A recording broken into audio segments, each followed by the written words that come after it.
3 bob. Ulash harpisida.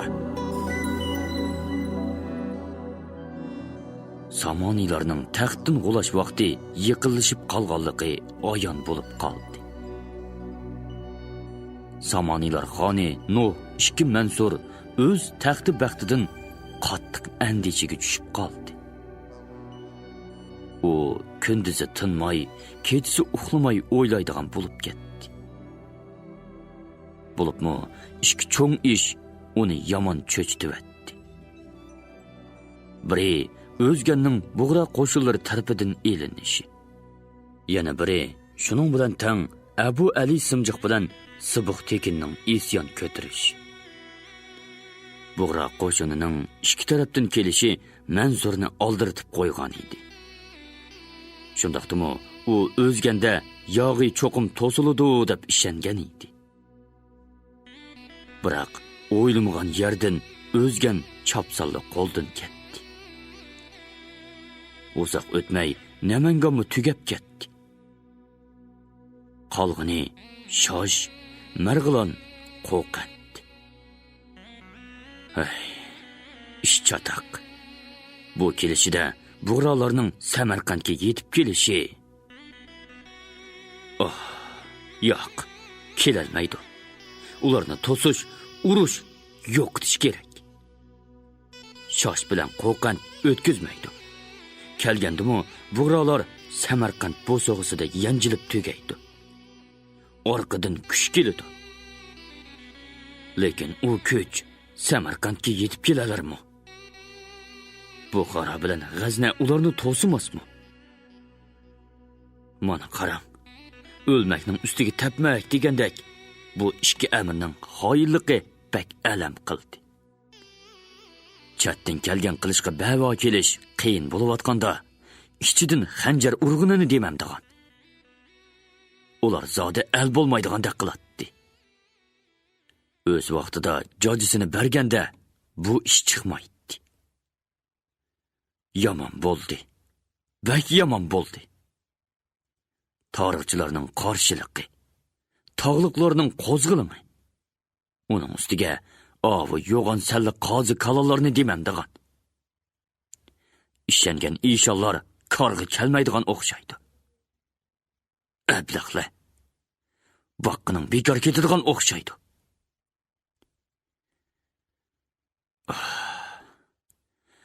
Dahshat. Bak ig'ir ofat. Qanday qilish kerak? Bu dahshatli ofatdan qanday qutulish kerak? Nuh 2 Mansur oqshom Urdu kengishi kashfiyotgani uchun kashfiyotgan edi. Urdu kengishida uzoq talash tortishlar bo'lib, bir qarorga kelish qiyin bo'ldi. O'zimi xulosa qilishga amal qila olmadi. Nuh 2 Mansurning bugunmi uyqusi qechib, atigan qo'pib ketgan edi. Hozir u yotoqxonasining oldidagi saroyda mengisi oshinda xiyollar bilan cho'lg'inib, oylanib yuradi. U xiyollarining oxirisiga chiqolmaydi. U o'zini jongonliqda ovchilar chambarigida qolgan borisdek his qiladi. Nemang yo'lvos bo'lsin sening, degan tuyg'u darholla uning hissiyotini rad qiladi. Bir puti cheqilgan bo'riga o'xshaysan. Yo'q, bo'riga o'xshatish hargiz mumkin emas. Zodi mumkin emas. Men yana boris. Ammo bir putung cheqilg'ini rostku. Bir putung, qo'llaring, ondan beshing. Yo'q, yo'q. Bu tamoman ahmoqona xiyol. Mansur hayot. U Timan. U Bug'rolar bilan qattiq ilishdi teqi. Ularni tormor qiladi. Bu mumkin bo'larmi? Oxir sen jongalda Bug'rolar chambarigida qolganingni inkor qila olamsan. Xudo, o'z dargoyingda saqlag'aysan. Mansur berib bir chetki ko'rpi yostiqqa so'zildi. O'zida qattiq arg'illiq sezdi. Tüzükkini uxlamag'iniga xeyli kunlar bo'lib qolg'achqa beshi zing'ildab og'riydi. Ko'zini yumdi. Yana heliqa qo'rqinchli xiyollar. Bir ozodin keyin ko'zi uyquga ketdi. Uyqusidami dahshatlik bir tush ko'rdi. Mansur vazir vuzrolar bilan o'z tasavvuridagi jannatdek bir cho'ng tomosha beg'iga borganmish. O'zi shahoni kiyinibdikan. Beshidagi tojisining uncha marjonlaridan o't chaqnab turarmish. Boqqa lig' to'lgan kishilar uni olqishlab tantana qilarmish. Hurlar usul o'ynab, g'ulmonlar ta'zim qilarmish. Bir vaqt qarasa, oldida palakka tortilgan uchi yo'q bir marmar palampay ko'rinibdi. Hurlar oldida usul o'ynab minibdi.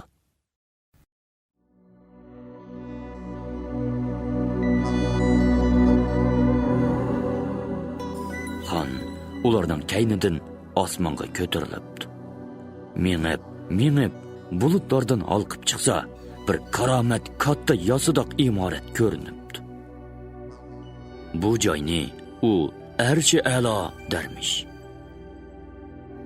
Darvoza oldidagi saynoda uni nurg'un hur g'ulmonlar qarshi olibdi. U Arshi a'loning saynosiga chiqay deb turganda ajoyib kuchli bir ovoz chiqibdi. Qarg'udak bo'lsa, osmonning bir yoqidan karomat cho'ng bir burgut uchib ketdi-da, Mansurning bo'g'izidan ilib yerga qarab uchibdi. Bir g'azodin keyin uni yerga irg'itib yetibdi. Mansur bir kamdan keyin esiga kelib qarasa, bir o'rmonliqda yotqidek. O'qiya tutgan bir muncha kishilar o'q o'ytib uni o'rab kelayotarmish. U bir bo'sh yoqqa qaytibdi. Qarasa, kishilar oylanib uni qo'g'lab qistab ketdi. U qechib berib bir tik yorga do'sh ketdi. Yorning osti ko'z yetmas katta hang ishgan. Uningda hayvatlik yolqin bo'lib, o't ushqunlari hamma yoqqa chachiraydi ekan. Aspiri sopilin degan mushu o'xshaydi. Debdi dahshat besib Mansur. Keyin kishilar qistab kelib varqirab tang etilgan ekan, Mansur orqasicha chekinaman deb o'tliq hangga tushib ketibdi. Tushib ketib berib qattiq varqirabdi. Orada haram boshlig'i Mohibonu amdi saroyning ishkiga kelgan edi. Saroyning ichidan "Aa!" deb tovlagan dahshatli ovoz anglandi. U yugurib kirsa, Mansur ko'zlari yumib yotganicha yoqasini tortib, ko'rpi ustida domlab yetibdi. Peshonasidan ter eqib yetibdi. Sulton aliylari, dedi Mohibonu yiniga kelib. Uyg'ansizlar, sizlarni qori besiyotidi. Uyg'ansizlar sulton aliylari. Mansur jim bo'lib qoldi va darhol ko'zlarini ochib, sakrab qo'pib parishon oldi. Men qayerda? Ma'nim bo'ldi, deb qo'llarini so'zdi. Hech gap yo'q sulton aliylari. Sizlarni qori besibdi. Aram olsizlar, dedi Mohibonu xonning yonida qo'llarini qovushtirib turib. Mansur qo'llari bilan beshini changallab, ko'zini yumib so'zsiz o'ltirdi. Xeyli jimliqdan keyin Mohibonu so'z ochdi. Yaqindan beri bak yerib ketdilar. Dam olsizlar. Qizlarning obdan yangi usullari tayyor bo'lgan edi. Yana bir necha nafar ashulachi go'zal keltirildi. Bugun akşam. Yo'qol ko'zimdan! Go'zallaring bilan yo'qol! U qo'llarini egiz ko'tarib, shundoq sat, qattiq ovoz bilan to'g'ridiki, Mohibonu qo'rqib ko'zlarini olaytib kayniga chekindi va daldugunib o'zini aron tutib oldi. Tashqaridan 2 nafar navkar yugurib kirgan edi. Moyibonu ularni qo'li bilan sharat qilib chiqaribdi. U yana boshlarini changallab, yotib olan o'ltirgan sultonga qarag'inicha orqasicha mengib eshikdan chiqdi. Avaylab eshikni yopdi. U kayniga burilib, oldida turgan oliy lashkar boshlig'i Sardor Abu Ibrohim, bosh vazir Abdul Kerim Amoni oli va o'rda og'isi Mirza Abaydullohni ko'rib, ularga ta'zim qildi. Bosh vazir nima gap degandek ishkirni imo qildi. Uxlab qara basqan o'xshaydi, dedi Mohibonu pichirlab va yana ta'zim qilib yurib ketdi. Bosh vazir Sardor o'rda og'isi kirganda Mansur qayergadir tikilib qarab, qayg'uliq o'ltirdi. Assalomu alaykum sulton oliylari, dedi kirganlar o'ng qo'llarini maydalarga qo'yib ta'zim qilib. Marhamat, dedi sulton osta qopib. U kirganlarni xush yoqmaslik bilan saroy to'ridagi kichik yipak gilam yeyilgan cho'ng o'rindiqlarga taklif qildi. Janobi oliylarining tallari saq bo'lg'ay, dedi bosh vazir. Ov ikkisi uning so'zini takrorladi. Mansur qopiq siriqliq jim o'ltirdi. Uning arboblari so'zni qayerdan boshlashini bilmaydi. Oxir yana sulton jimliqni buzib g'o'donshidi. Yana qandoq shum xabar ilib keldinglar? Xabarlar ancha ko'ngillik bo'lmasimi? Biz umidsizlanmaymiz, dedi bosh vazir. Avvali Xudo, ondan qolsa janobi oliylardek donishmand ulug' sultonlarimiz turgan yerda. Bo'ldi. Bundoq chiroyli gaplardan to'ydim men. Menga tadbir kerak, chora kerak. Ofatdan qutulish chorasi kerak. Bir ichki shahrimizni ilishi bilan yog'iy g'arziga yetolmaydi. Bizning qudratli cherik kuchimiz bor. Alba, janobi oliylari. Lashkariy kuch? Al? Bosh vazirning so'zini kesdi Mansur. Oldingi Po'lat Saptab atalgan lashkariy kuch nimaga yaradi? Ha? Abu Ali bilan Siboq nimalarni qilmoqda? Tog'liq o'g'irlarning qutirishini, yomon odamlarning ali ichida tortib-atgan ig'volarni anglamayapsiz, janobi bosh vazir. Bizga hozir o'zimizga tasalli berish emas, yog'iga taqobil turishning unumli chorasi kerak. Bildingizmi? Chora bor. Xo'sh, lashkar kuchini oshirish, bug'ra qo'shinlarga ichidan xanjar urish, ichimizdagi xoylarga shafqatsiz bo'lish. Abu Ali bilan Sibuq Tekinning o'z qo'li bilan o'zini tunjuq turish. Aha. Shundaqdan. O'rnidan qo'zg'aldi Mansur. Xo'sh, qani, ochiqroq aytinglar-chi. Lashkar kuchini oshirishning chorasi ishki, dedi Abu Ibrohim Sardor. Biri Xorasondan lashkar so'rash, yana biri yangidan lashkar ilib sapni to'ldirish. 50 ming yangi lashkar olsaq deyman. Xo'sh, yana Buxoro, G'azni lashkarlari ichida qo'zg'olon chiqarib, Abu Ali bilan Sibuq Tekinga zarba berish, dedi Mirza Abaydulloh. Mohibonu tashqirqi uyga put uchida dastlab kirdi va bir ish qilgan bo'lib, panjirdan ishkirga quloq soldi. Sutuq bug'roq bilan Arslanni ishchiga odam kirgizib o'ltirish, dedi past ovoz bilan engishib bosh vazir. Buning bilan ularning qo'shini tapriqchilikka uchraydi. Bundan boshqa diniy ishlar vaziri Mufti Shahovdun, xazinachi vazir Erkashbay, Abu Alining qayni og'zi Sayın başlık hayla yoşurun hareketlerini küçeytmekte. Ula, Şaş, Buxara, Ferg'onadagi ulumalarni qutratmoqda. Bularni darhol tutmoq kerak. Orada ichidimi ularning boshqa sheriklari bo'lishi ehtimol. Ularni tepib, ordini tozalash kerak. Mansur ko'zlarini yumib, beshini oldiga yengil lingshitib, oldidagi sherani barmoqlari bilan chekib, ularning so'zini anglaydi. So'z tugagandan keyin u ko'zini ichib, birpaz jim o'ltirdi-da, qopib uyda aylanishga boshladi. Boshqalar diqqat bilan Mansurga nima darkin degandek tikilib o'ltirishadi. Bularning yuragi pok-pok edi. Sultan taxtdan g'olisa, ular omon qoladimi?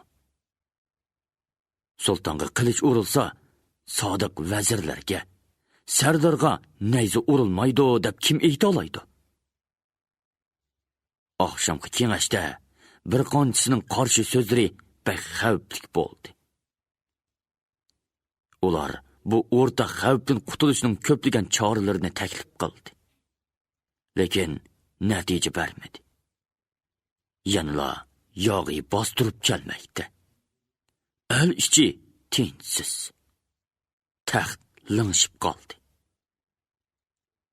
Bosh vazir bilarmanlik qilib bir necha qitim dono tadbirlarni o'ttirg'a qo'yib, yengilib tavuzi qo'ltiqidan tushganda Mansur koyib yog'iga taqobil turish bog' saylisi emas deb kinoya qilgan edi. Yengilmas sardor deb otilib kelgan Abu Ibrohim Buğra qo'shining peshvosiga bardoshlik berolmay o'tdi.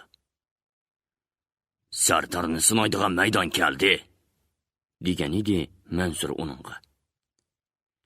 Lekin uning ishonchlik lashkari rejalari qatmuqat saplari vayron bo'lmoqda.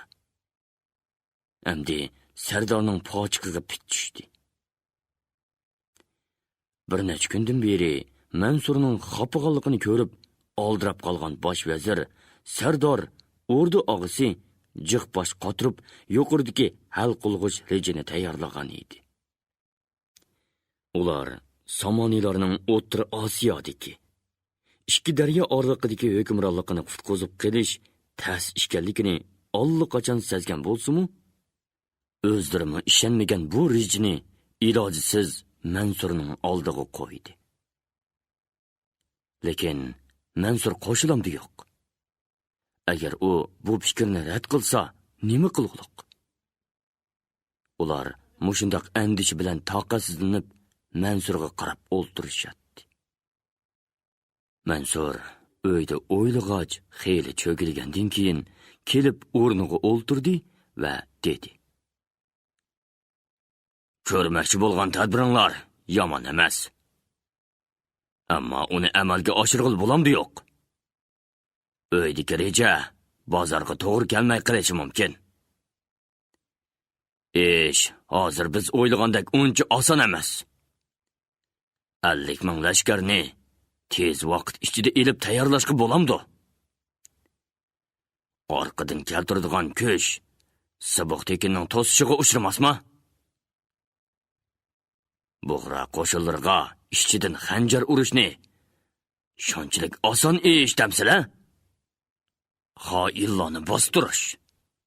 Buning bilan biz o'zimizga qarshi turadiganlarni ko'paytib olmamdiq. Oqshom kengashdagi ahvolni ko'rdinglar-ku. Ular yolg'iz emas. Ishning mana bu yoqlarini cho'nqur o'ylash kerak. Shundoq oson emas aziz sulton, dedi bosh vazir. Tas bo'lsa-mu, zarur tadbirlarni qo'llanmay bo'lmaydi. Lashkar sepini to'ldirmay bo'lmaydi. Kuchimiz barg'ancha ojizlashib ketmoqda, dedi Abu Ibrohim. Yarlik xalqdan lashkar olsangiz, kuchingiz osharmi? Ularning bizga noroziligi ko'paymoqda. Qeyrindosh lashkar degan narsa o'sha yarlik xalqdan tuzilayotganini ko'rib turibsiz-ku, janobi sardor. Bog'lagan it o'g'u yarmaydi. balki siz lashkari sepingizda orqaga burilib, qilich urg'uchilarni ko'paytib olasiz.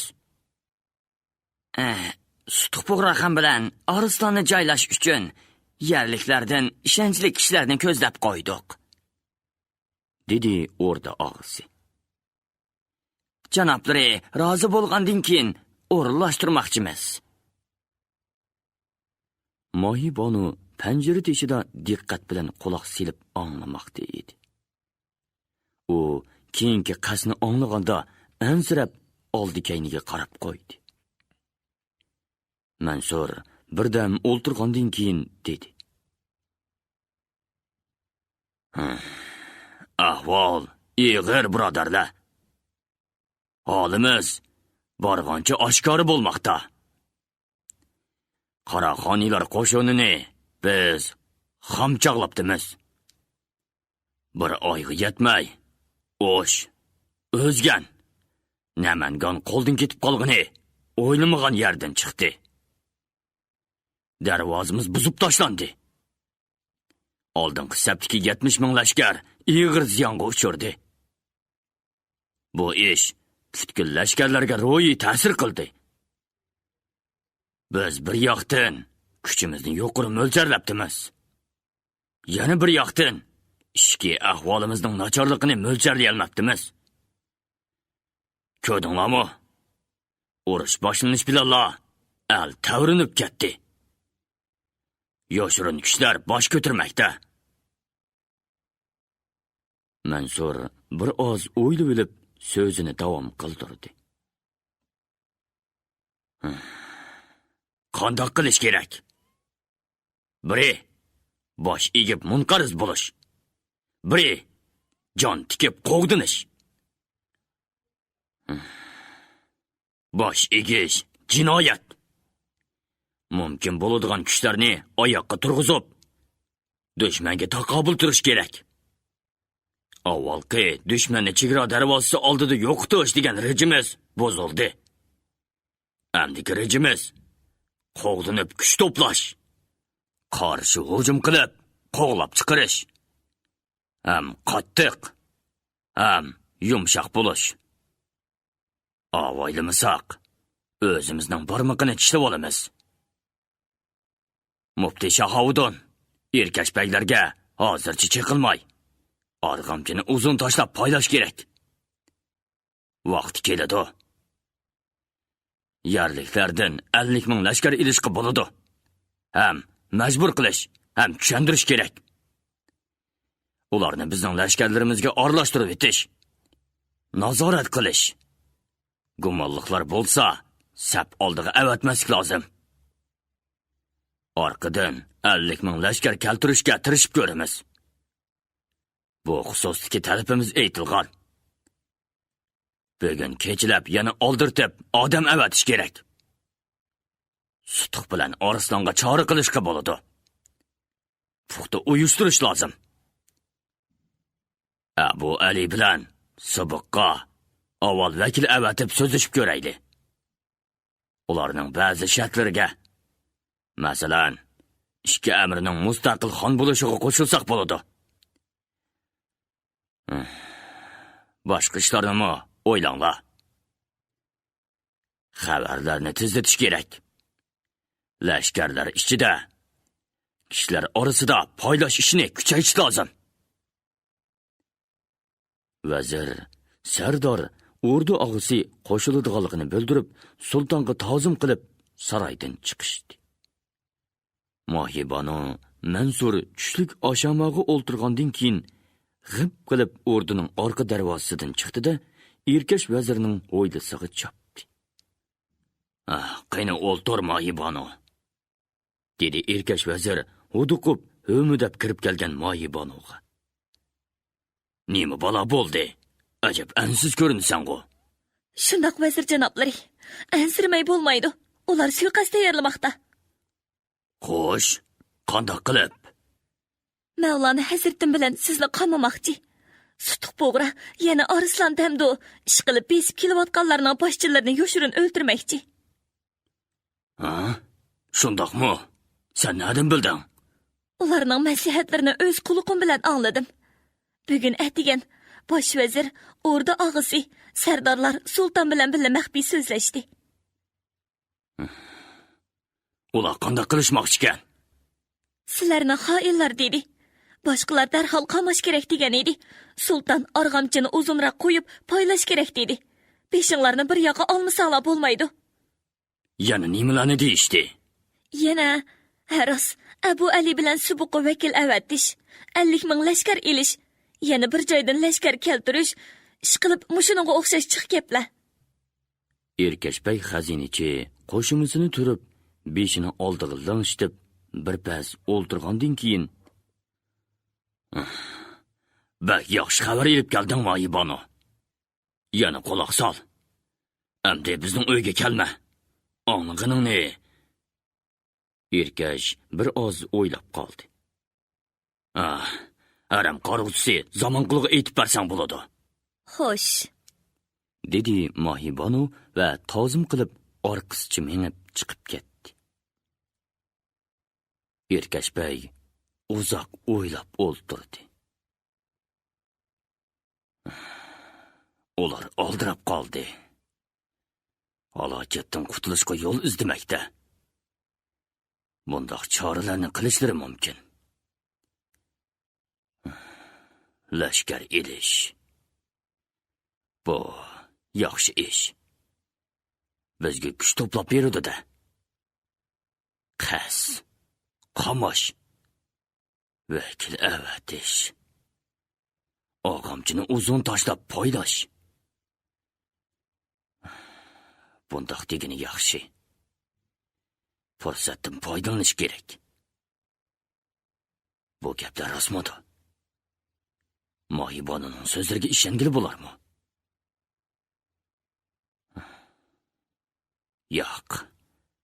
Bu ayol yolg'on so'zlamaydi. Erkashbay Mohibonuga ishinatdi. Uning sarguzashtlarini yaxshi biladi. Mohibonu yosh vaqtida Hirotning dongliq usulchi qizlaridan bo'lib, 18 yoshida Samarqand o'rdisiga akilib tashlangan edi. Uning yolg'iz onasi, so'yimlik eri Zamonqul zor qaqshab qilishgan edi. Bu ham shirin, ham ichinishli kunlarni Mohibonu doim aslaydi.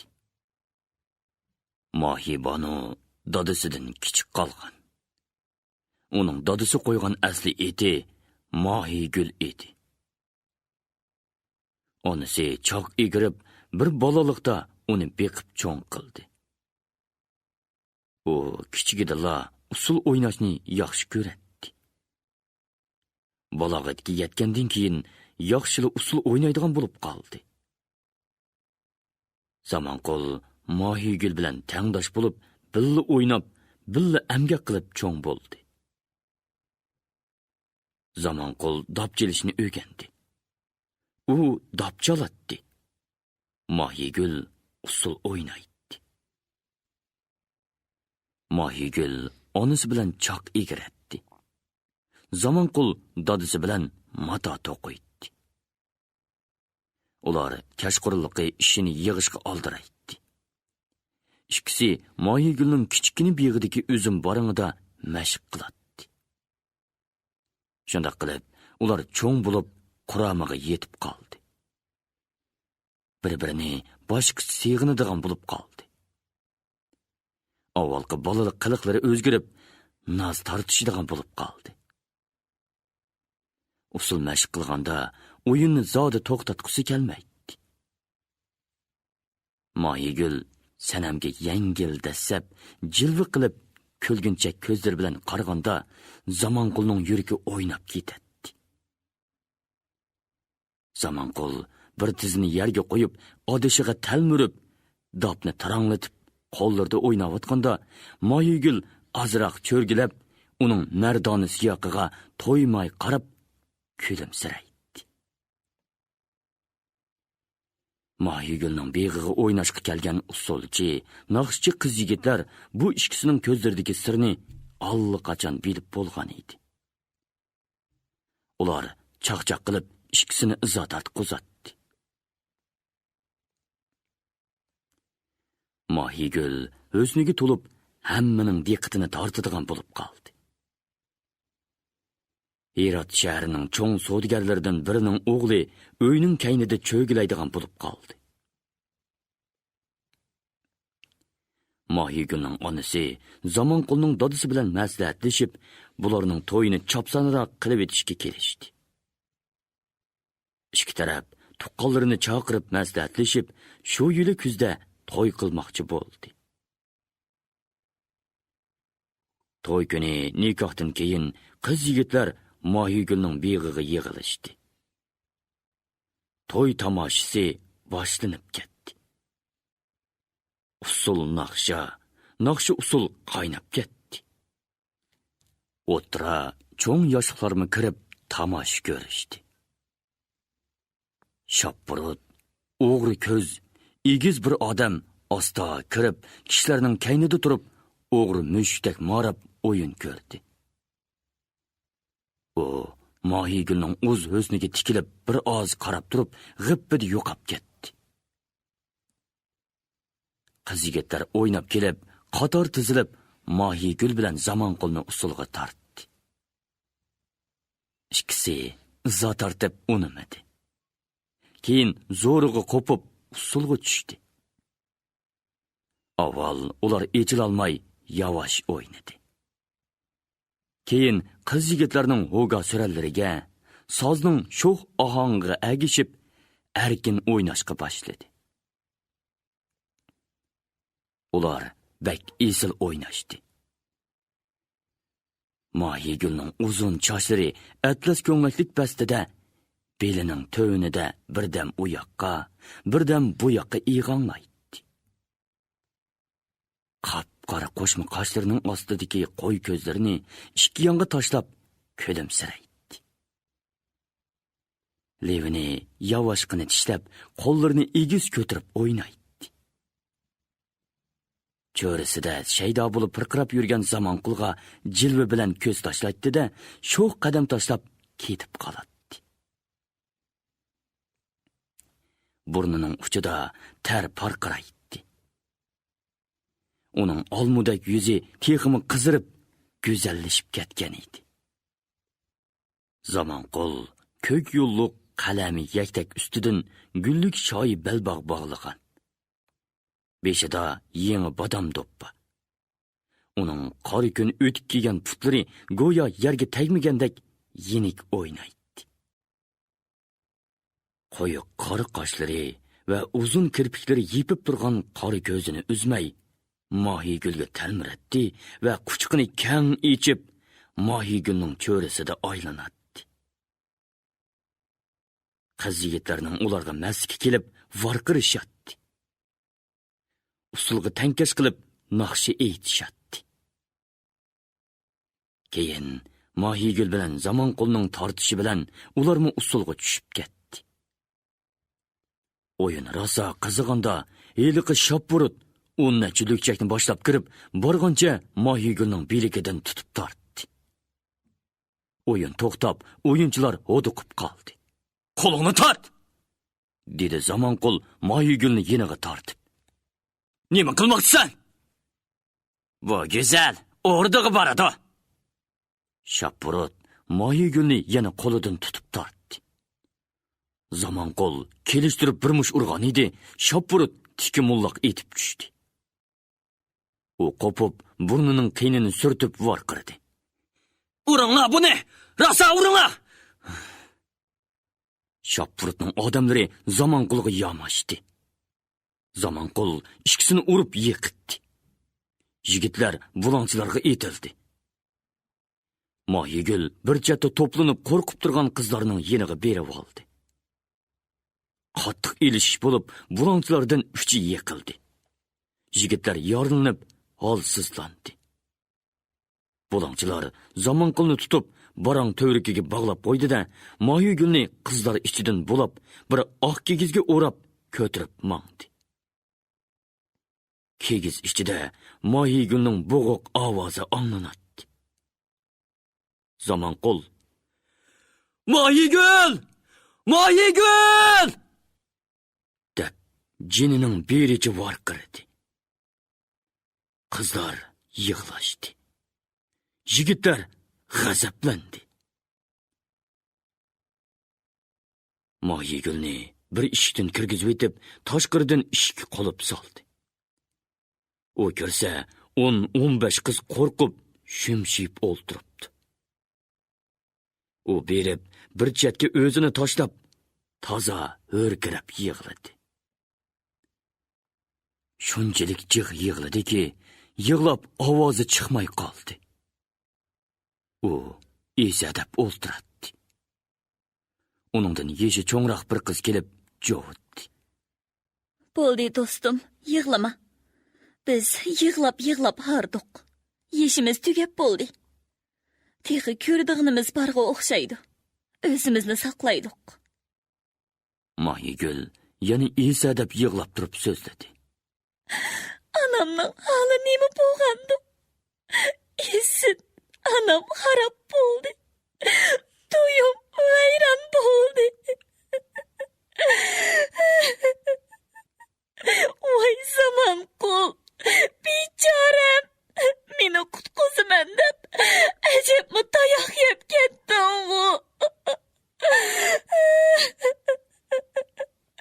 Bu dardlarga men qandoqmi chidayman?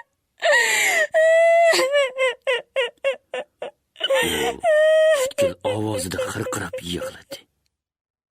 O'ltirgan qizlar ko'z yeshi qildi. Yana ikki qiz kelib, uning beshini siladi.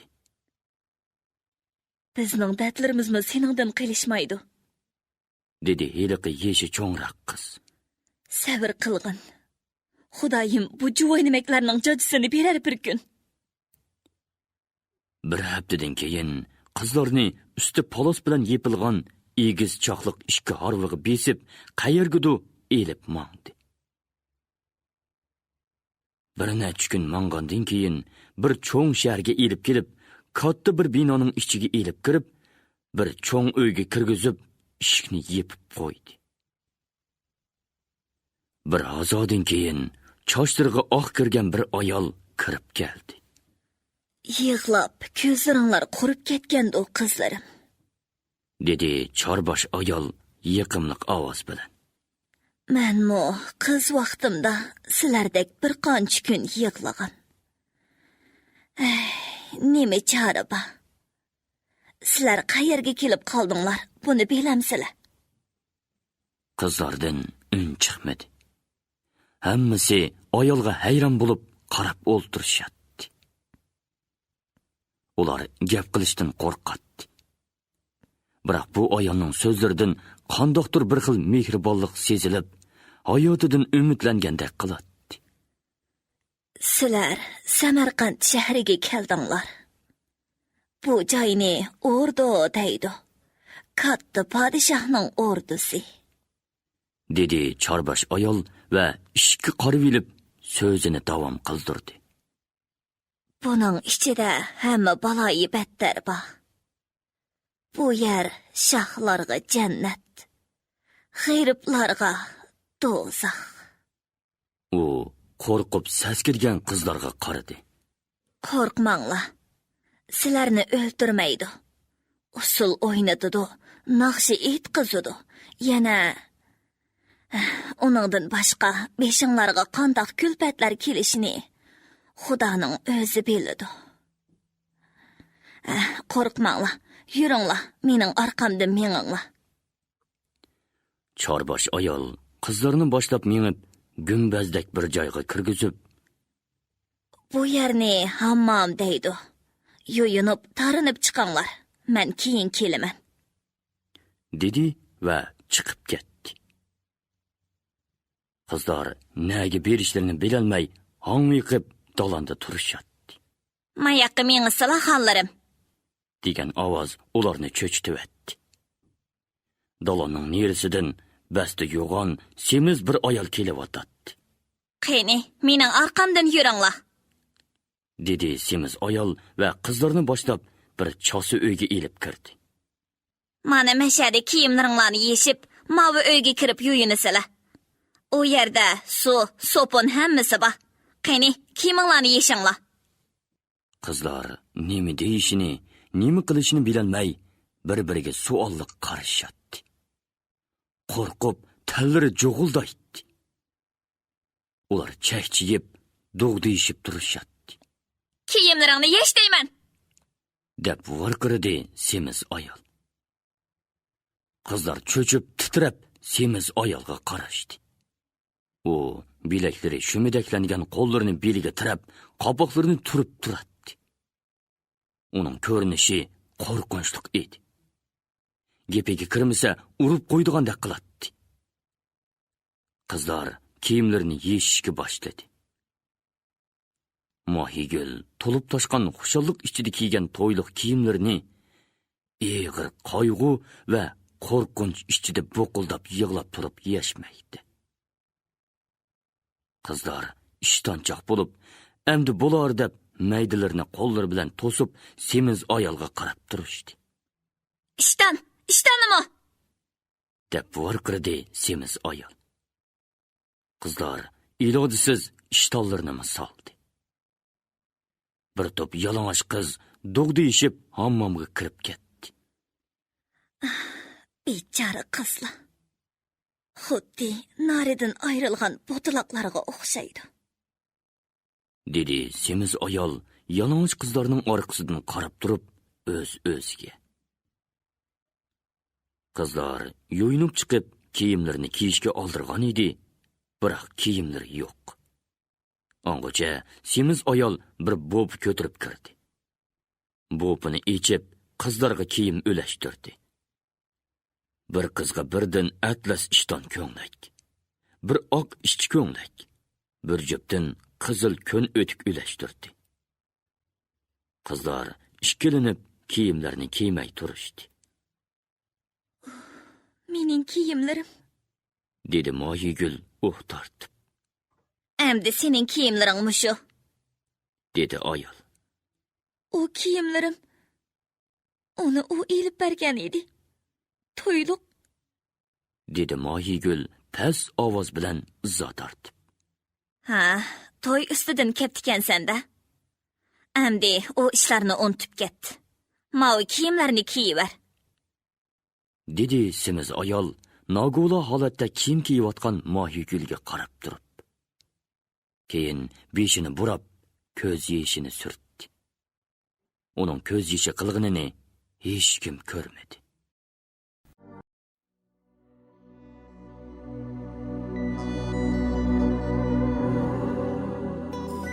Qizlar endi kiyimlarini kiyib bo'lgan edi, chorbosh ayol kirib keldi.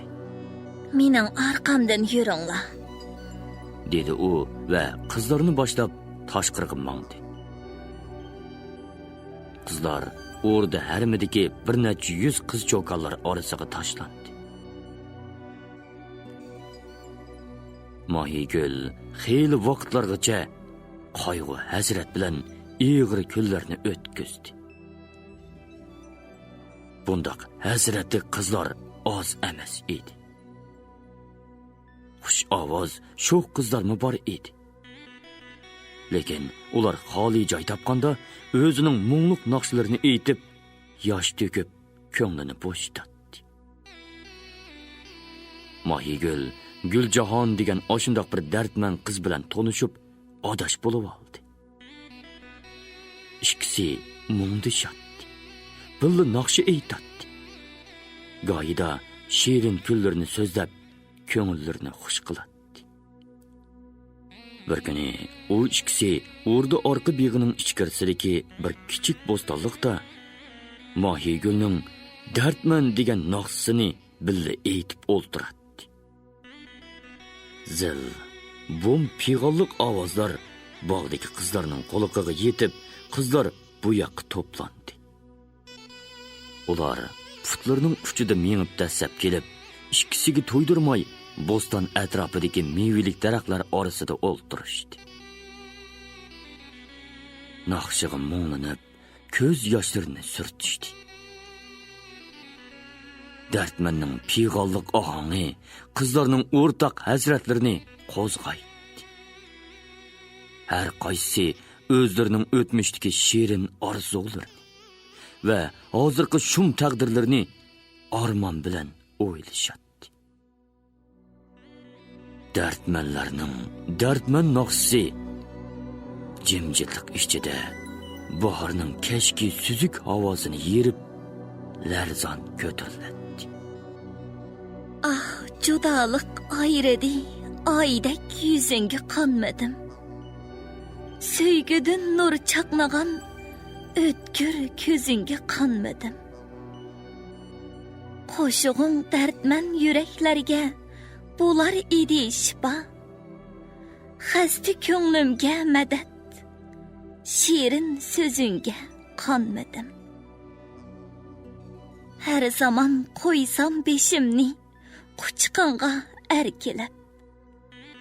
Jonima bergan aram şerbet livingga qonmadim. Sen mening yonimda bo'lg'ach, yot edi qo'rqish manga. Shum raqibga sulpiqar, cho'g' yuragingga qonmadim. Do'st yarallar sening suhbatlaringdan shod edi. Dilga aram bebaha, maydek tilingga qonmadim. Do'stga do'st, düşmanga düşman, ah ko'ngil mardon eding. Ay zaman qul chin vafodor, sap dilingga qonmadim. Naqshi oyoqlashganda Mohigul bilan Guljahon manzillarda domilayotgan yoshlarni texi ertib ulgurmagan edi. Qayerda-da qizlarning pixildab yig'ilgan ovozi anglandi. Keyin bir qizning unsilib yig'lig'ini anglandi. Ondan qizlar tang yig'lashdi. Ular kayniga qarab, meva daraxtlari orasida o'ltirib yig'lashayotgan qizlar yeniga berib, bir-birini quchoqlab, uzoq yig'lashdi. Usulchilar orasida Mohigul, naqshchilar orasida Guljahon hammadan eshib pishadi. Bu ikkisini qizlar yaxshi ko'rib qoldi. Farqirab, ularning yollaridan ketmaydi. Bu ma'suma jonlarning keyingi taqdirlari qandoq bo'lganligini so'zlab o'ltirish hojat bo'lmasa kerak. Oylar, yillar o'tdi. Mohigulning yora qalbi saqaymoq tugul, yorisi cho'ngiyiverdi. O'rduga kelib 5 yil o'tganda, bir kuni u bog'dan g'amkin yenib chiqayotganda, oshxona hovlisida o'tin yerayotgan bir kishiga ko'zi tushib, yuragi qattiq qilib orqaga tortgandek qildi va do'pildab so'qib ketdi. Uning ko'z oldidan lop qilib zaman qulning soyisi o'tib ketdi. U o'rnida mixda qetib qoldi. Bu kimdi? Ajab o'xshab ketdi. Yo'q, u emas. Zaman qul bu yerda nima ish qilsin? U beshini singoyon egib, yer ostidan o'tin yerayotgan kishiga yana bir qarab qo'yib, minib ketdi. Biroq nemishqadir putlari kayniga tortdi. U eshik oldiga kelib, orqasiga bir qarab oldi-da, osta bo'sog'idan otlab kirib ketdi. Shuningdan keyin Mohigul oshxonaning hovlisidan tez-tez o'tib turadigan bo'ldi. Ba'zida o'tin yoradigan yigitni ko'rolmay, nagola qaytib keladi. Ba'zida uchrashadi. Yana shu yigit zaman qulmikin desa, soqol burutlari bor edi. Chiroyi cho'ngroq ko'rinadi. Qopqini silib, poltini urganda o'tin charaslab yerilib turdi. Emasmikin desa, u to'xtab, ballarini tiklab, balbig'i bilan peshoni tarlarini epqanda, qosh ko'zlari bak o'xshaydi. U "Mana men" deb turdi. Qanday qilish kerak? bir gap ichib yiqish kerakmi?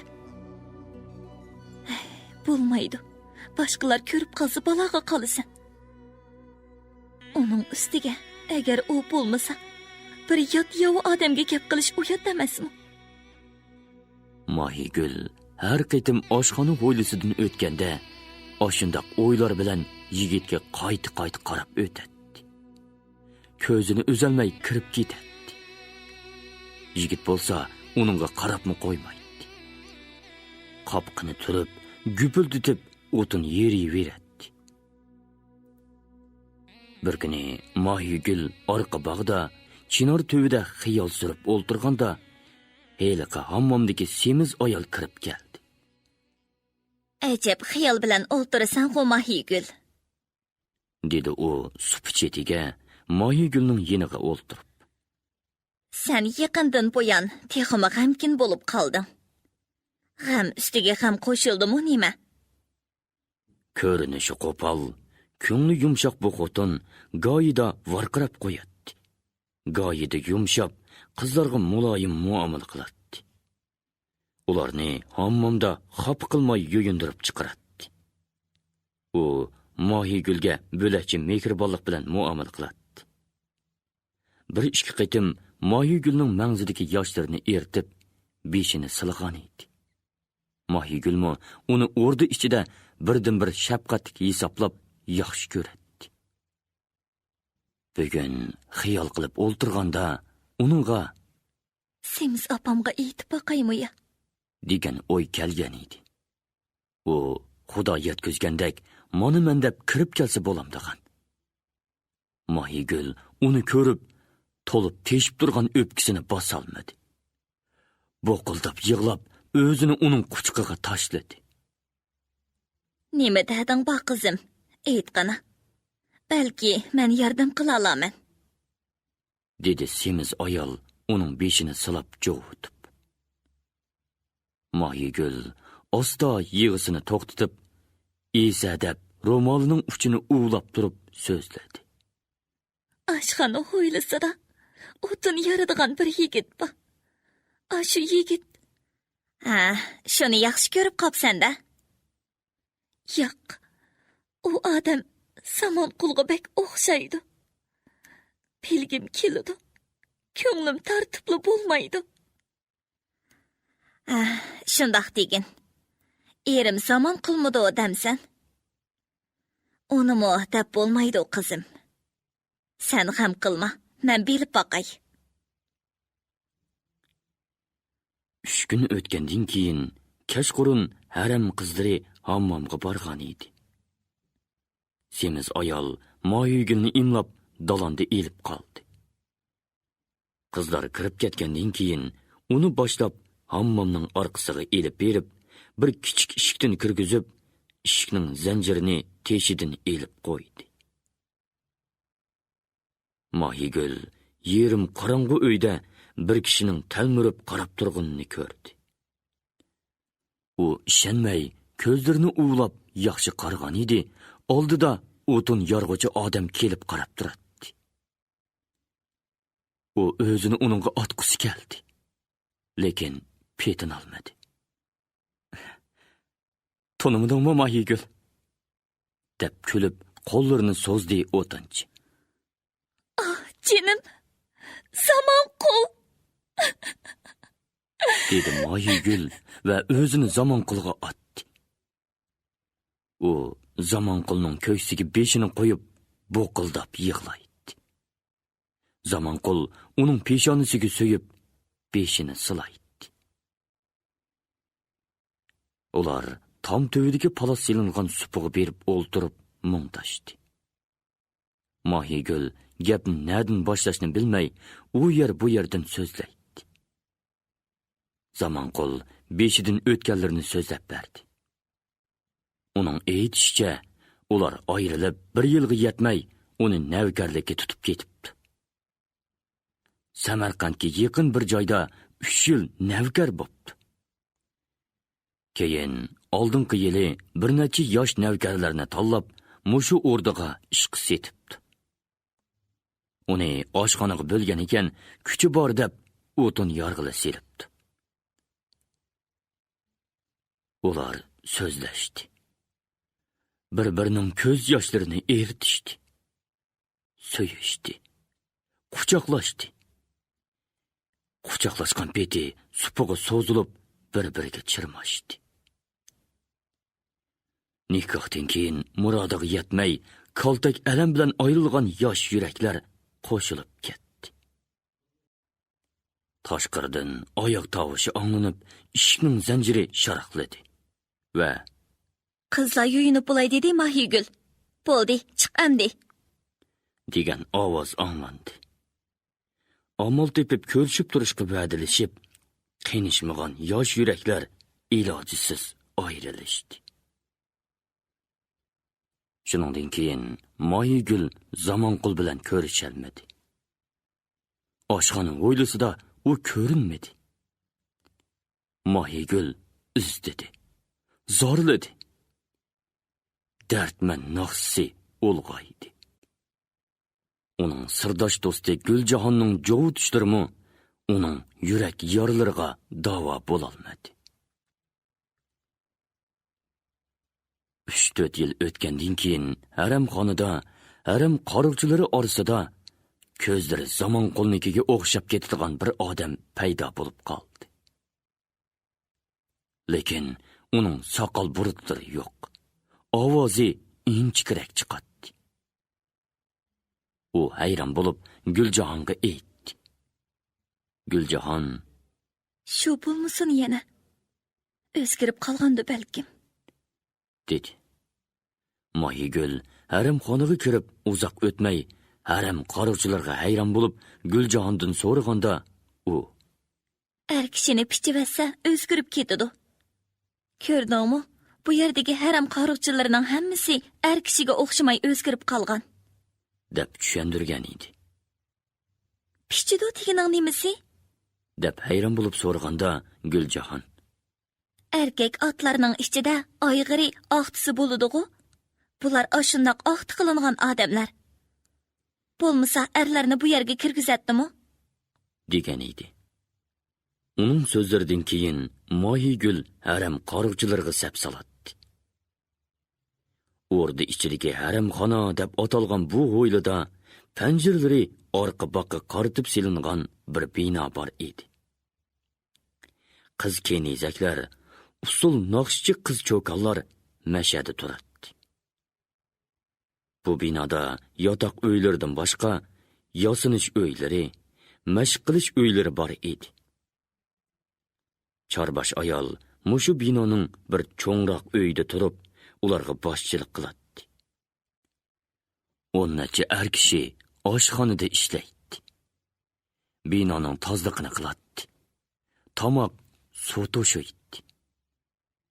Ular tovoq, chelak yoki optovi chilopchi ko'tarib, yerga qarab boshlarini silib ma'adi. Ayolga qarashga ruxsat qilinmaydi. Ularning hammasi ovozi ayollarninkiga yaqin chiqadigan ko'sa odamlar edi. Ularning ma'nilik ko'zlaridan alam va g'azab sezilib turadi. Mana bular Guljahon aytgan pichib tashlangan oqta haram qoruqchilari edi. Bularning orasida Zamonqulning paydo bo'lib qilishi Mahigulga bak dahshatlik to'yildi. U boshlari qiyib, o'zini karvatiga tashlab, ko'z yummay to'g'risiga qarab uzoq yotdi. Kunlarning birida Mahigul yana o'sha semiz ayolning uyida Zamonqul bilan uchrashdi. Bu uchrashish ham ko'ngillik, ham echinishli bo'ldi. Ular quchoqlashib yig'lashdi. Bo'libmi, Zamonqul aytib tugatkusiz armon bilan ich-ichidan qaynab yig'laydi. U o'zining birdan-bir xotini ham do'stini quchoqlab, yuz ko'zlariga to'ymay so'yadi. So'ygach yig'laydi. Yig'lab so'yadi. Biroq iloji qancha? Endi uning qo'lidan so'yishdan boshqa ish kelmaydi. Mahigül onunğa qattiq echindi. Yig'lab turib erini jovutdi. Hech qisi yo'q, jinim. Hech qisi yo'q. Menga qara. Yig'lamagin. Biz aman bo'lsaqla bo'ldi. Deydi o Zamanqulning yeshini ertib, erkeletib. Ular yig'i zor bilan xo'shlashdi. Mahigül avval uydan chiqdi. Shuningdan keyin Mahigül Zamanqul bilan haram hovlisida, tamoqxonada uchrashib turdi. Biroq bu uchrashishlar ormonliq ko'zlarning g'amkin uchrashishlari bo'lib tugaydi. Shundaqdimi ular har bir uchrashganda sunuq ko'ngillar ko'tarilib qolgandek qiladi. Xoli yerda ular yig'lab ko'ksini bo'shatdi. Yig'lash kishiga bak echinishliq ish. Shuning bilan u odamning dardga to'lgan ko'nglini xeyli bo'shatib qo'yadi. Dunyoda har xil odamlar bo'ladi. Go'yi odamlar hech nimadan hech nima yo'q, hopila-shapila potli meshqini eqitib yig'laydi.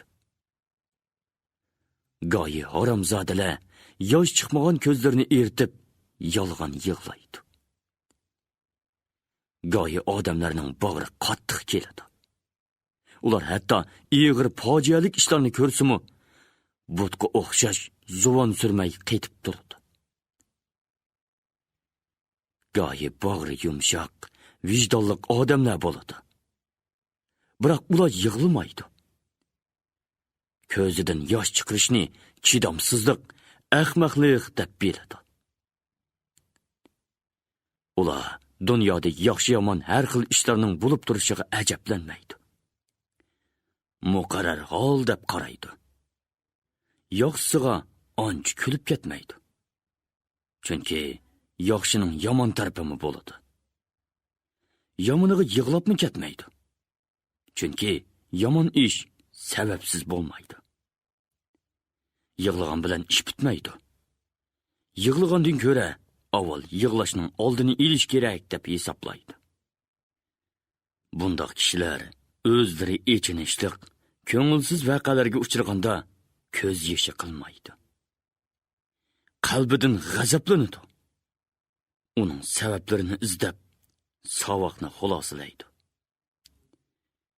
Boshqa kishilar baxtsizlikka uchraganligini ko'rganda, u ko'z yeshi bilan emas, chin qalbidan echinib, hesdoshlik bildiradi.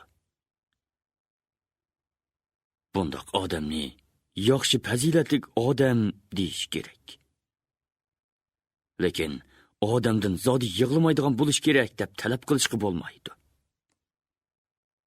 Odam umrda shundoq ig'ir, echinishliq, dardlik, alamlik, yuragini chig'on tezkanlar bilan totilgandek azoblaydigan ishlarga duch kelib qoladi-ki, undoq vaqtda har qancha cho'ng odammi yig'lamay turolmaydi. Yig'lamayman desimi, u yurak bag'ridan urg'ib chiqqan yoshni to'siy olmaydi. To'sishqimi iloji yo'q. Shu vaqtda uni yig'langu deb ayblasang bo'lamdi. Yo'q. Uning ruxsat qilish kerak. Yig'lab, ozroq bo'lsa-mu yuragidagi piyg'ollarni bo'shatib olsin. Mahigulning ko'ngli yumshoq edi. Yeshi kirpiklari orasidan agib ketmaydi. Zamanqul bo'lsa yig'lamaydi. Onasi o'lganda birinchi qitim ko'zlaridan ixtiyorsiz yoshlar taramlagan edi. Keyingi ig'ir sarguzashtlari uni tovladi. U dunyodagi tangsizlik, adolatsizliklarga yoshlik ko'zi bilan emas, g'azablik o'tkir ko'zlar bilan o'miyib qaraydi. Ig'ir alamlardan keyin Mohigulni semiz ayolning uyida birinchi qitim uchratgandimu, u ochiq chiroy bilan kulib qarshi olgan edi. Lekin bu qitim uchrashganda u unda qilolmadi. Onasini sevginib talmurgan boladak Mohigulni quchoqlab o'rkirab yig'ladi. U so'ygan yoridan yana kelib to'y ustida ayrildi. Qadrdon onasidan ayrildi. Navkarlikka tutilib, tayoq qamchi ostida bir qancha yilni o'tkazdi. Orada oshxonasida hayvondek ishladi. Bularning hech qaysisiga yig'lamadi. Mohigul bilan birinchi qitim uchrashgandan keyin u dardlar unutilib ketgan edi. Bu qitim u etilib chiqqan yoshlarni to'solmadi. Chunki endi u barliq kishilik huquqidan ayrilish ustiga erlik xususiyatidan ayrildi. O'ziga emas, qadrdoni Mohigulga qattiq ichinatdi. U endi yig'lashga haqliq edi. Endi uni yig'langu deb hargiz ayblamaslik kerak. Uningga ruxsat qilish kerak. U yig'lab ish qornini bo'shatib olsin. Mohigul bilan Zamonqul ichinish bilan bir-biriga yer ostidan qarashib, orada haram xonasida uzoq yillarni o'tkazib, boshlariga oq kirdi. Mohigul vaqtim o'tdi deb qatordan chiqarildi. Haram boshlig'i chorbosh ayol qerib, orada haram xonasidan ayrilishda Mohigulni o'ziga izbosarlikqa ko'rsatdi. Orada amaldori ma'qul bo'ldi. Shuningdan keyin uning ismidagi gul Banuga almashtirildi. Endi haram boshlig'i Mohi Banu haram xonadagi bir necha yuz kenizaklarga, usulchi, naqshchi qiz xotinlarga boshchilik qiladi. Samimiy, mehribonligidan haram xonadagilar uni yaxshi ko'radi. Uning idroki o'rda amaldorlarini, hatto podshohni qoyil qilgan edi.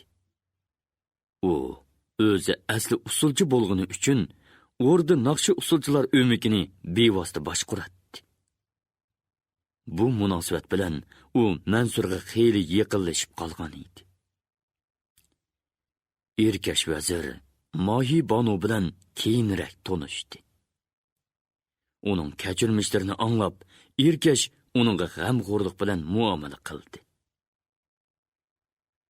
Mohi Banu o'rda amaldorlari ichida birla obdan odam deb Erkash vazirni yaxshi ko'radi. Ishxonasiga berib ko'rishib turadi. Ba'zi kunlari Erkash bey uni ishxonasiga chaqirtib ilib berib, uzoq mungdashadi. Endi ular sirdosh bo'lib qoldi. Podshohning adolatsizliklari to'g'risidami so'zlashadigan bo'ldi. Demak, Mohi Banuning podshoh Mansur, bosh vazir, sardor va o'rda og'isi bilan so'zlashgan maxfiy sirlarini Erkash beyga oldirab berib aytishi ushtumtut emas edi. Zamonqulmi Erkash beyning g'amxo'rligiga erishganligi uchun uni yaxshi ko'radi. Ishxonasiga berib, uyini tozalab, choy qo'yib turadi. Umi anglagan bilganlarini Erkash beyga aytib turadigan bo'ldi. Mohi Banuning bu qitim yetkazgan xabari bek muhim edi. Erkash bey Mohi Banuning o'zi bilan bo'lgan aloqasini boshqalar sezib qolmasligi uchun o'zi kelmay anglagan xabarlarni Zamonqul orqali yetkazishni talab qilishi mushu jihatdan edi. Erkash bey Mohi Banudan muhim xabarni anglagandan keyin o'xshimi o'zining sirdoshlari bilan bosh qo'shdi. Bosh qo'shishga Samarqand madrasining bosh muddarrisi dongliq o'lima Mavlona bin Shamshiddin. Buxorolik mashhur savdogar Abu Alining qiyin og'isi Abdul Xoliq Shoyichi va ravobchi Qalandar qatnashdi. Abdul Xoliq Shoyichi ravobchi Qalandarni ko'rib hayron qoldi. Bu Qalandarni u shahar ko'chalarida jiq ko'radi. Qalandar Shoyichiga "Amomisiz bayaka" deb yer ostidan kulimsirab qaraganda, u ilgari ko'rgan sirliq ko'z bilan uchrashib qoldi. Har qitim sadiqi so'rab kelganda, Shoyichiga "Asli naslingni untuma, Alloh sana yor bo'lg'ay" deb duo qilganda, Qalandarning ko'zi oshundoq sirliq qaraydi. U qarash bekor emaskanda. Ravobchi Qalandar rostilla parcha odam emas edi. U al o'g'lining yaqin sabdishi. Tog'liqlar qo'zg'olonining boshchilaridan biri edi. Biroq u tog'da emas, bog'da. Somoniylar podshohining yuragi Samarqandda yurib, qo'zg'olonga boshchilik qiladi. Shaharda bo'lsa, uning do'stlari jiq edi. Sozchi qo'shiqchilar, töven o'tir qatlamdagi mo'tavar kishilar, yosh havaskor toliblar uni yaxshi ko'radi. Uning qop-qora soqol burutliq qiyofati, o'tkir naqshisi kishilarni o'ziga jalb qiladi. Kona, qizil chakman yaktak ustidan ko'k balbog' bog'lab, beshiga salvo talpak yoki koni bo'k, putiga teri cho'riq kiygan. O'shnisiga oliq xurjun ortib olgan bu Qalandar qo'lidan tashlamaydigan Xorazm ravopini chelib, ishtiyoq bilan naqsh aytganda, kishilar zo'qlanib anglaydi. U Erkashbek bilan ko'ni do'st edi. Sadiq tilab uyiga berib mungdishatdi.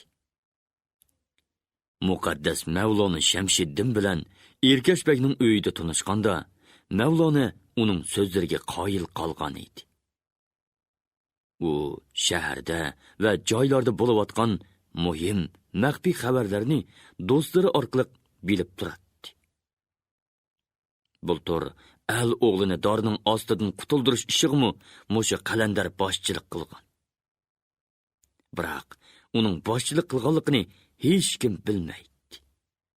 Hozir al o'g'li uningga ikki vazifa topshirgan edi. Biri o'rdadagi muhim xabarlarni bilib turish.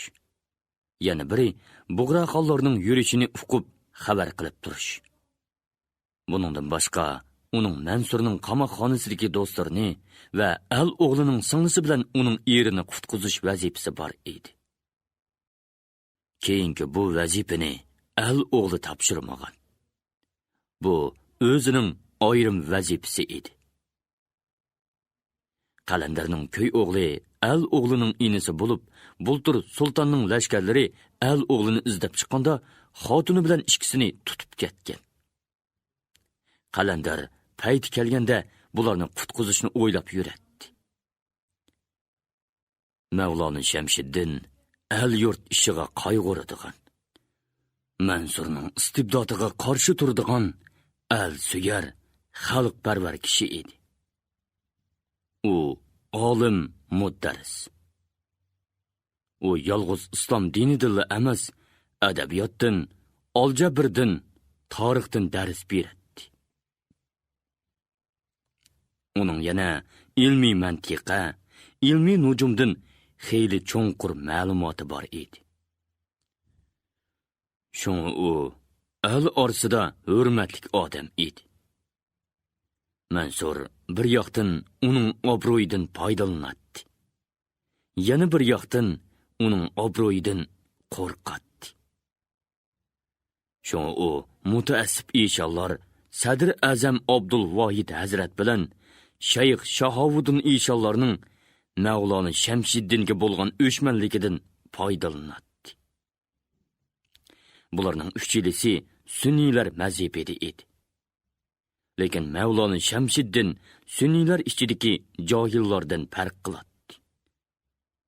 Sadr Azam bilan Shayx Shahovuddin bo'lsa, mutaassib ishonlar edi.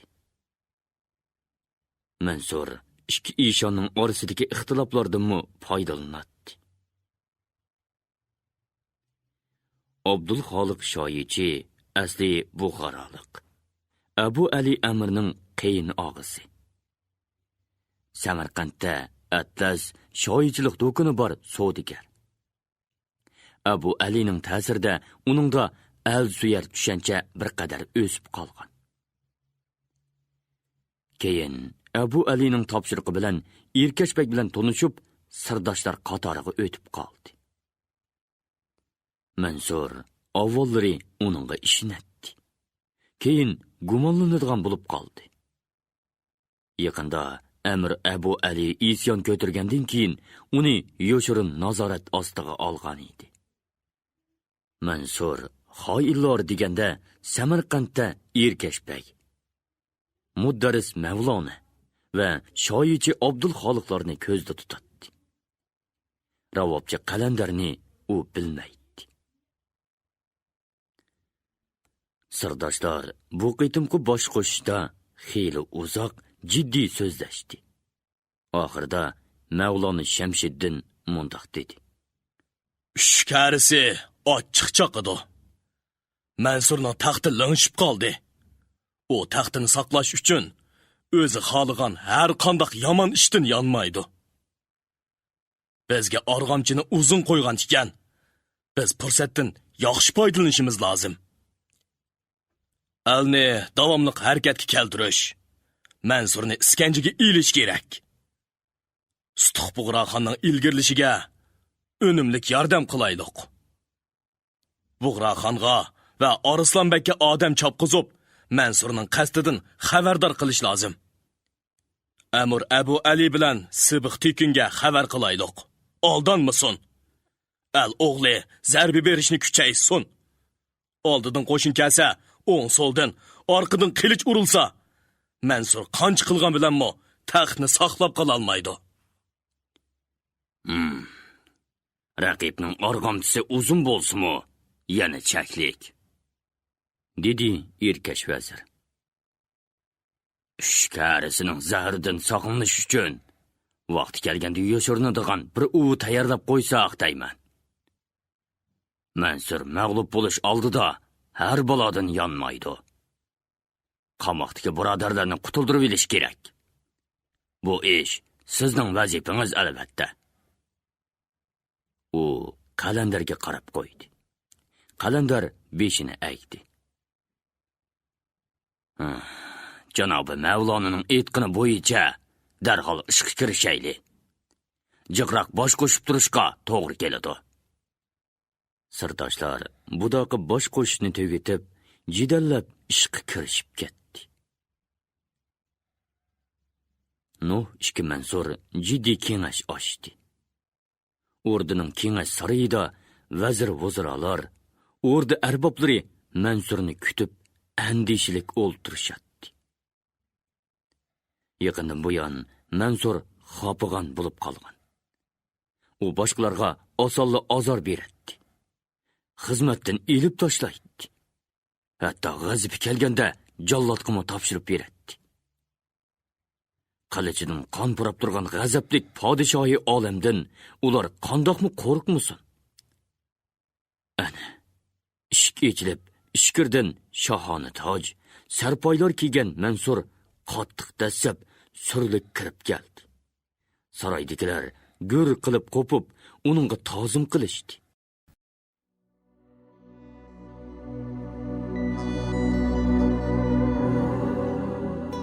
Mansur taxt oldiga berib o'lgandan keyin Iloha amin, dedi Sadr Azam. Boshqalar qo'l ko'tardi. Allohu tabarak va taolo ulug' shohin shohimiz Sultan Mansurxon oliylariga uzun umr ato qilg'ay. Muhammad Mustafa sallallohu alayhi va sallam madadkor bo'lg'ay. Allohu akbar. Uningga agishib, hammaylan yuz soqollarini siladi. Mansur boshqalarni o'ltirishga shart qilib taxtga o'ltirdi. Vazir vuziralar o'ng so'l yoqda qator tizilgan o'rindiqlarga o'ltirishdi. O'ng qo'lda bosh vazir Abdul Kerim Samoni, Sadr Azam Abdul Voyid Hazrat, o'rda og'isi Mirza Abaydullah, Shayx Shahovuddin Ishon va boshqalar. So'l yoqda Sardor Abu Ibrohim bin Ismoil, Muddaris Mavlona, Xazinichi Erkashbek, Qozi Kalon Salohiddin bin G'iyosiddin va boshqalar. Ikki yoqda 6 dan 12 kishi o'ltirishdi. Mansur qopqini silib, ko'zini yerim yumib, o'ltirganlarga sinoq nazar bilan bir qarab chiqdi. Vazirlar o'duqib, uningdan ko'zini chatga ilishyapti. Yolg'iz Muddaris Mavlona uningga tikilgancha qarab turdi. Ikki jup ko'z bir-biriga ma'nilik qadilib turgandan keyin Mansurning ko'zi yo'tkilib ketdi. "Al-Beshig'a, ofat keldi, arboblar!" dedi Mansur yo'g'on ovoz bilan g'o'dingishib. Ofatdan qo'rqmaslik kerak. Ammo uning xatarlik oqibatining oldini olish lozim. Qaraxoniylarning katta beshi Sutuqbug'ra davlatimiz chegarasi ichiga kirdi. Biz uning olg'i besishiga hargiz yo'l qo'ymaymiz. Xavfli dushmanni kelgan o'rnida mijib tashlaylikki, u qaddini ko'tara olmaydigan bo'lsin. Ammo biz beg'am yotsak, dushman o'zligidan qaytib ketmaydi. Tadbir chora kerak. Uni urib qaytirish kerak. Lashkari tadbir to'g'risida Sardor Abu Ibrohim so'z qilsin. Birinchi safda biz mag'lub bo'ldik. Buni yoshirmaymiz, dedi Abu Ibrohim o'rnidan qopib. Ammo bizning ikkinchi, uchinchi sepimiz mustahkam. Shosh, Farg'ona, Qo'qanti turishliq botur lashkarlarimiz dushmanni tarmar qilishga tayyor turmoqda. Dushman bilan jang qilgandan keyin uni o'ltirasan. O'zingni ojizlisan. Lashkari kuchni to'ldirishga to'g'ri keladi. Men darhol 50 ming lashkar ilib, bir oy ichida sapga tizishni taklif qilaman. U Al-Shamaldik Sardor kiyimini tuzashtirib qo'yib, g'odiyib o'ltirdi. Arboblar bir-biriga qarashib oldi. Ba'zilari g'udumshidi. 50 ming lashkar ilish, ya'ni kelib bir oyda. Oson bo'lmas, Sardor, dedi Sadr Azam, kulosining uchi uzun chiqib turgan cho'ng sallilik beshini chayqab. Uningdan keyin lashkar ko'paysa, beqish kerak. Algi yuk ko'payib ketmasmikin? Yuk ig'ir bo'lgancha puttirash kuchi edi, dedi Mavlona Muddaris xotirjam holda. Uning so'zining ma'nosini Mansur va Mavlonaga qarshilar Abu Ibrohimni qo'llash deb tushundi va hayron qoldi. Bosh vazir Abdul Kerim Samoni uning so'ziga diqqat qildi. So'zlari ochiqroq bo'lsa-da, janobi Mavlona, dedi u kinoylik ovoz bilan. Mening so'zimning ma'nosi alni xavfdan qutqizish uchun lashkari kuchni ulg'aytishga qarshi turayotgan kishiga ochiq bo'lish kerak, bosh vazir janoblari. Mavlona yer ostidan Sadr Azamga qarab qo'ydi. Demak, men dushmanga qarshi tadbirga qo'shilmaydi ekanman-da, Muddaris Mavlona, dedi Ishon Sadr Azam uzun oq soqolini titirtib. Bu menga haqorat. Bag'dod xalpamning muxlisi, diniy peshvoyimiz janobi Sadr Azamga haqorat qilishga yo'l qo'ymaymiz, dedi Shayx Shahovuddin Ishon uzun o'chki soqollarini titirdi.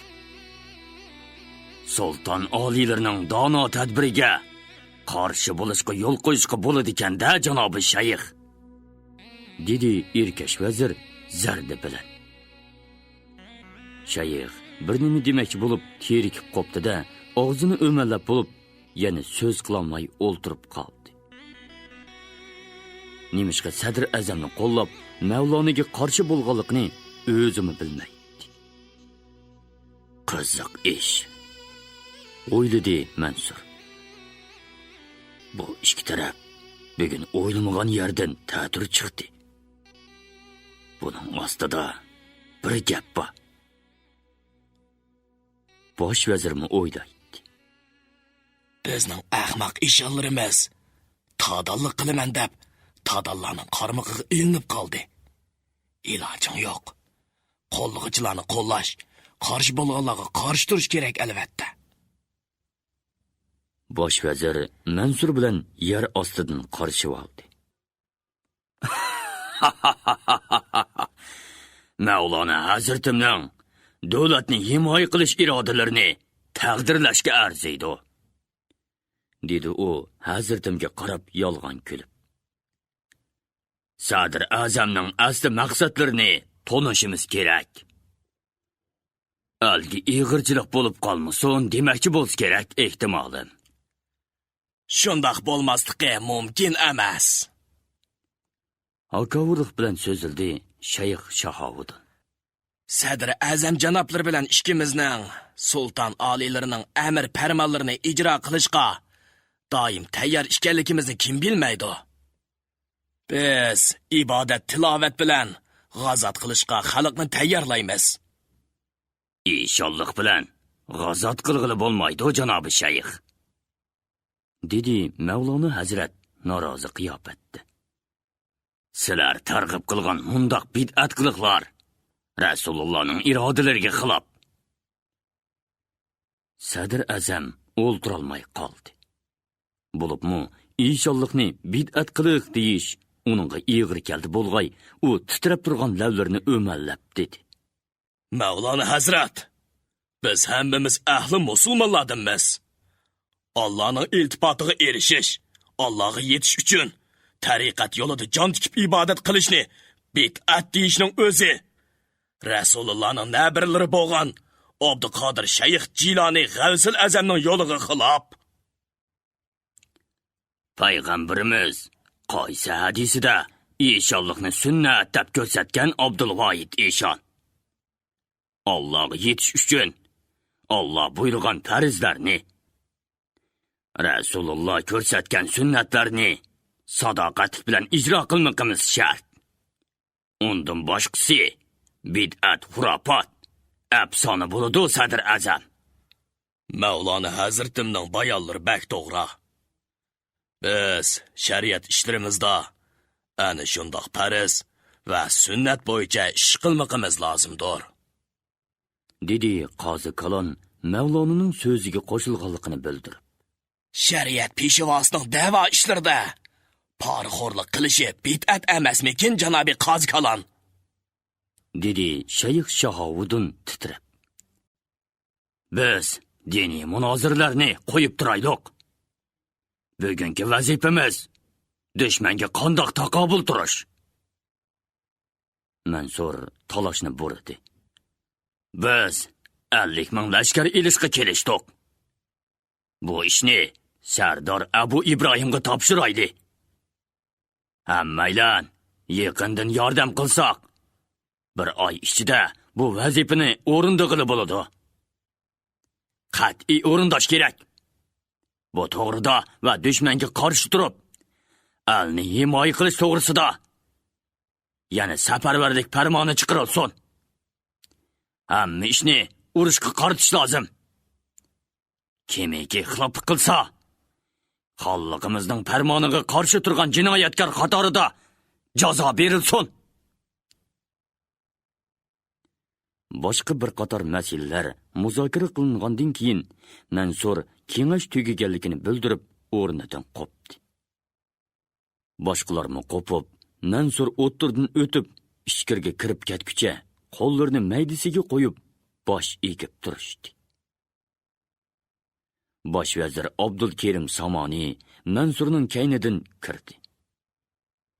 Mansur orqasiga qaragan edi, bosh vazir gumonini aytdi. Mavlana bir o'yin o'ynadi. O'ynagandimi ustalik bilan o'ynadi. Bizga uni qo'llashga to'g'ri keldi. Qarang, ova ahmaq inshaalloh o'z og'ziga o'zi urdi. U ovozini pasaytib so'zladi. Men yana qarshilarni tutqonga elishni taklif qilaman. O'zlari o'ylab ko'rsla. Bularning cho'ngroq xoinlik ishlari bo'lishi mumkin. Kerak yo'q. Changalimizdan chiqarmasak bo'lg'ini. Lozim bo'lgan vaqtda biror jinoyati fosh bo'lganda darhol tutishga ulguramiz. Ulguramiz. Ulguramiz. Ulguramiz. Ulguramiz. Ulguramiz. Ulguramiz. Ulguramiz. Ulguramiz. Ulguramiz.